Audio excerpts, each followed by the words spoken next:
धुळे महानगरपालिकेत आज महिला शक्तीचा प्रचंड उद्रेक पाहायला मिळाला।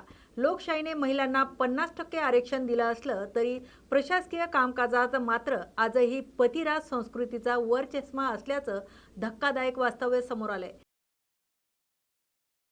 याच अन्यायाविरुद्ध दाद मागण्यासाठी गेलेल्या शिवसेना महिला आघाडीच्या पदाधिकाऱ्यांनी जेव्हा आयुक्तांनी भेट नाकारली तेव्हा संतापलेल्या महिलांनी थेट आयुक्तांच्या केबिनच्या दरवाजावरच आपलं निवेदन चिटकवून प्रशासनाचा तीव्र निषेध नोंदवलाय। मिळालेल्या माहितीनुसार धुळे महानगरपालिकेत निवडून आलेल्या महिला नगरसेवकांच्या जागी त्यांचे पती, भाऊ किंवा वडील प्रशासकीय कामकाजात हस्तक्षेप करत असल्याचा आरोप शिवसेना ठाकरे गट महिला आघाडीने केला आहे।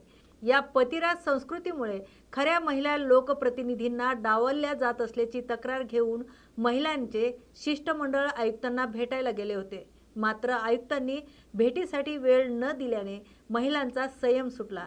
आम्ही महिलांचे प्रश्न मांडायला येतो आणि प्रशासन आम्हालाच डावलते असा सवाल करत महिलांनी महापालिका प्रशासनाचा जोरदार निषेध केला। अखेर संतापलेल्या महिला पदाधिकाऱ्यांनी आपले निवेदन आयुक्तांच्या बंद दरवाजावरच चिटकवले आणि तेथून काढता पाय घेतलाय।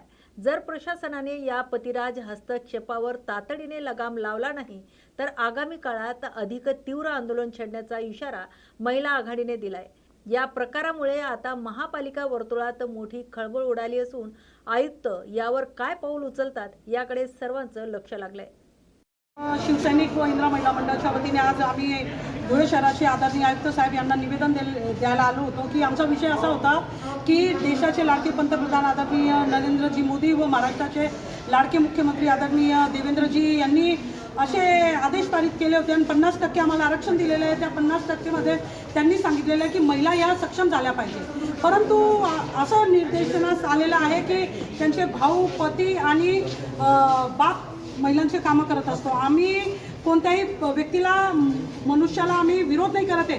तो आमचा बाप, भाऊ आणि पती जो असेल तो महिलांचा आणि कुटुंबाचा पाठीचा कणा आहे, त्याचं आम्ही स्वागत करतो। परंतु महाराष्ट्र शासनाने जे आदेश दिलेले आहे की महिला सक्षम व्हायला पाहिजे, परंतु यांनी महिलांना असक्षम करण्याचा प्रयत्न केलेला आहे आणि त्यांना भावल्या बनवून ते जर बसवत असतील आणि आपल्या स्थानिक स्वराज्य संस्थेमध्ये असं कायद्यामध्ये तरतूद केलेली आहे की महिलांचे अधिकार कोणी हिरवत असेल तर त्यांना कायदेशीर त्यांचे पद ते संबंधित व्यक्तींमुळे गमवावे लागणार आहे।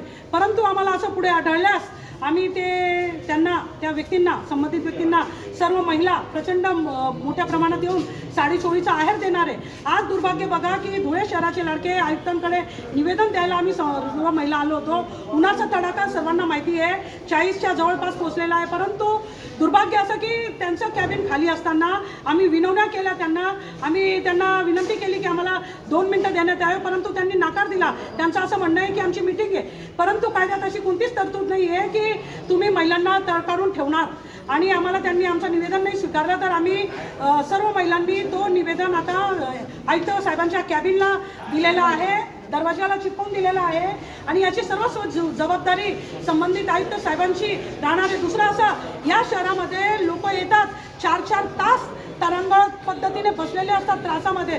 दुसरा असा, हा गेट कशासाठी तयार करण्यात आलेला आम्हाला माहिती नाही। इथं या गेटला त्यांनी लॉक लावलेला आहे। ज्या पद्धतीने धुळे शहरामध्ये कॅफेचे कॅबिन बनलेले त्या पद्धतीने कॅफे पद्धतीनेच यांनी केलेलं आहे। इथं काय वेगळ्या पद्धतीने काही आवक जावक होणार असेल की जे शहरात मोठे व्यवहार असे जे लोकांच्या विरोधांमध्ये करण्याचा प्रयत्न करत आहे ते काही होत असतील की खालून काही बॉक्स येत असतील म्हणून त्यांना इतकी तडजोड करावी लागले। मंत्रालयापेक्षा जास्त खतरनाक पद्धतीने त्यांनी तिथे इथे या जाळी, इथे कोणते वाघ येत आहे मला तेच कळत नाहीये।